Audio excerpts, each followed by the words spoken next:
Thank you very much for staying with us on Daily Politics. And today we're taking a look at critical issues in the polity across party lines. And right now we have in the studio Dr. Yunusa Tanko, the national coordinator of the Obidiants movement and a very close ally of the 2023 presidential candidate of the party, Peter Obi. Thank you for joining the conversation. Thank you very much for having me. Right. Your principal has been in the news today for one reason. One thing that many have been waiting to hear from him about the 2027 contest. He opened up today. He's disposed, so to speak, to running a single term if given the opportunity. To many, this perhaps may be contrary to the expectations of his cult of followership, who would want to see him run for 8 years. What brought about this decision? Why did he had to align with this? I mean, succumb to this one-term postulation, if I should put it that way. The question that was asked on him was that if he was given an opportunity to run for election, would he agree to, if it's a condition, would he agree to a 4-year term? And then he gave an analogy of an integrity-driven Democrat. And he said yes. Because there is an unconstitutional positioning of North and South.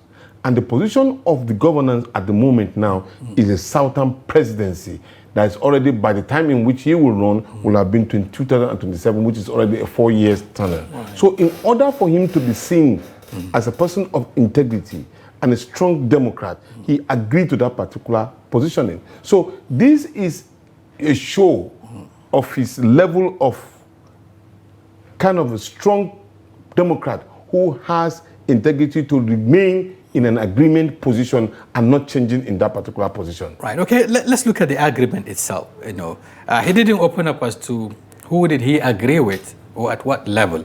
But many are looking at, speculating that it could be a deal still between him and the former Vice President Atiku Abubakar, for instance, because this particular scenario has been painted by quite a number of political analysts that if, for instance, the former vice president would support Peter Obi to run for 4 years, it would be easier for him to emerge in 2031. I don't know, is it on this basis that he's agreeing, or what exactly is the reason behind this concession? There is no any agreement. It was only asked if he was given that opportunity, and the opportunity has not been given yet. And so therefore there's no any agreement with anybody as regard to what will transpire. He has only been a perfect gentleman and saying that, look, when this opportunity comes to me, in respecting the wish of the Nigerian people, I will do exactly what is agreed upon. So that makes him clearly different from any former politician who would have even run away from answering that particular question and probably meander and say no. But he was straight and direct to the answer. But many believe that this has been, the talks under wrap, for quite some time now, because for him returning to his former principal, Atiku Abubakar, and then they have been seen all the way, all around the talks, even the coalition talks, they've been together in it and all of that. In fact, after the 2023 election, there seems to be a kind of comeback, to his former principal. So many believe that, and then even the outcome of the 2023 election seems to suggest that they actually handed a victory to APC for the fact that they went their separate ways in 2023. If they had put, resources together, they would have emerged and all of that. Is it that, your principal is thinking along this line, looking at, the current trajectory in terms of governance and how the political scheming is taking shape? Right from the beginning, His Excellency Peter Obi have always said he's not desperate to be the president of the Federal Republic of Nigeria. Right. What he wants to see is to see Nigeria working, pulling people out of poverty, talking about health, education, security, and everything that has represent the indices of survival for every Nigerian. So the individuals that are meeting are not meeting under a political party. They are meeting as individuals who have an ambition to run for the election of this country. Because the Nigerian situation is bad. terribly bad, that everybody knows that hunger has ravished this particular country. And I was also even reading where people are trying to pin the tanking of the economy onto the former president of the Federal Republic of Nigeria, which it will not sell. If you have failed, you agree that you failed and reject the system and find a solution to it. So their meeting and relationship stem from this fact that the Nigerian situation needs to be clearly redefined. Otherwise, the Nigerian situation will have really declined to an irreparable situation. Right. That is why the synergy between Alhaji Atiku Abubakar and Peter Obi really went on cemented well, because there is a level of trust and knowing of individuals' capacity and where people can really flow into. So the relationship is for the interest of Nigeria. And any other person who wants to join in that particular coalition is very, very clear. Right. Let's get Nigeria on the right path. Okay. Your principal also seems to be over-ambitious. He talked about the fact that he can fix the problem, in 4 years. He was talking about the key areas he will focus if given the opportunity: security, pulling people out of poverty, and I'm trying to get it now. The 3 pillars or 4 pillars he was mentioning. But many would say, looking at the current situation in the country, it will be extremely difficult for any leader to be able to fix these problems in 4 years.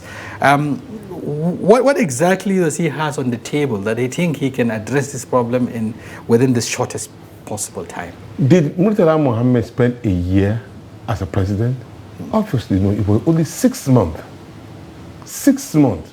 And a lot of people see the road, the pathway to greatness.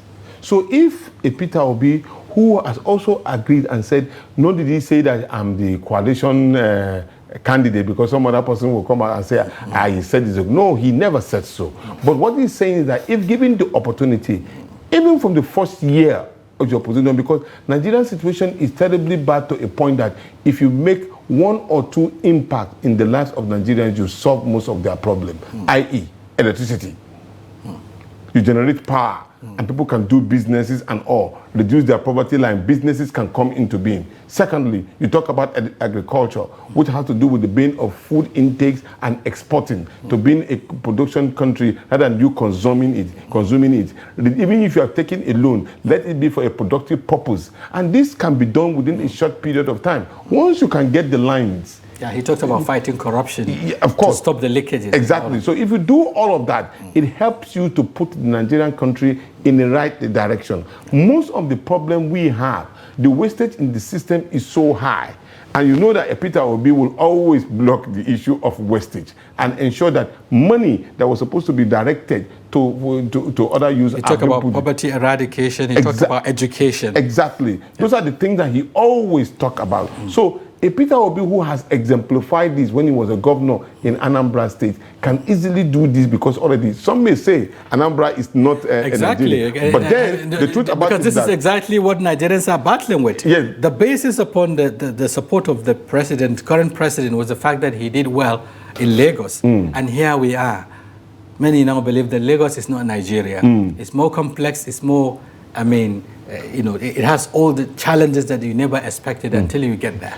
If the roads that led to that particular assumed success were followed, probably you will have seen something different. But now it's a changed person completely. He did not follow those particular pathway to making Nigeria great. And so in a Peter Obi, he is saying that these are practicable, and I've already said you can take me for my word. I'm going to deal with the issue of agriculture. I'm going to deal with the issue of power supply. I'm going to deal with the issue of poverty, and I'm going to deal with the issue of economy. These are continuously being on his lips. So the thing is that there is somebody who, at a point in time, government security money that you're using, the security funds, the security vote and all, being kept in Israel. And he said, look, this money can be used in pulling more children out of, straight into educational lines. So, and he put those funds there. And he has also said that he has never told anybody that he's a poor man. He's a comfortable person. And so he doesn't need anybody's money to go and advance. But this is exactly what Nigerians had when this administration is coming on board. Yeah. But today, so many believe the situation is different. There's a difference between somebody who have not practically. You see, so what he said was that if you do not have created how to create wealth, you don't know how to manage it. So this is somebody who has known how to create wealth, and so he'll be able to manage it when it comes to time. So these are wealth that belongs to Nigeria. Yeah. Practically, you have seen, and then he has said, hold me responsible if I cannot be able to. And that is why it is very easy for him to say 4 years is a time for me. Right. He said he didn't discuss any joint ticket with anybody, but yes, there is already this line of thoughts, that we could perhaps see an OB, maybe a RFI ticket or so, or, and vice versa and so on. Lead us into, some of this intrigues. You've been part of these conversations. Yes. What exactly is being put before? Put on the table for your principal for perhaps to get encouraged in this?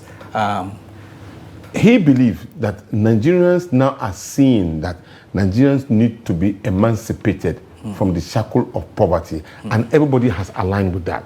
So everybody that can align with that can also agree that. So at the moment now, nothing on the table as regard to whether he's pairing with anybody, not whatsoever. The issue on the table now is discussing how do we get Nigeria out of the wood.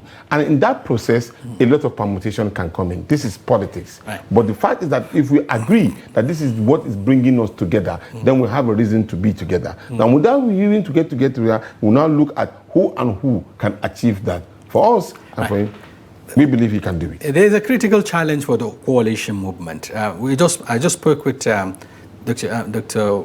Umar a while ago. Yes. And even the choice of platform has become an issue. Where does your principle belong in this? The proponents of saying that let's have a new political party, or the proponents that believe in fusing, if you like, or collapsing into the ADC? Can you answer that in the coalition will make its own pronouncement in a very short period.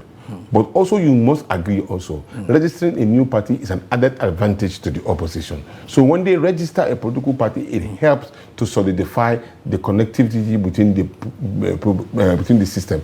You cannot define the level of viciousness of this particular leadership of the APC.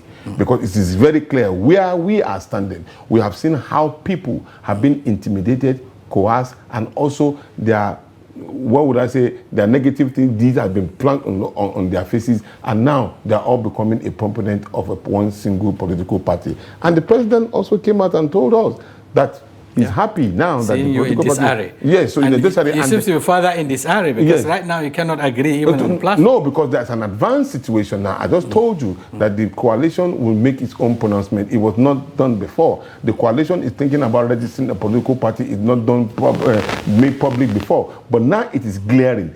You and I have been talking about political parties. But here we are. It was only when the opposition came out and said they want to register a political party, that was when INEC now rose up to its responsibility. Where were they then?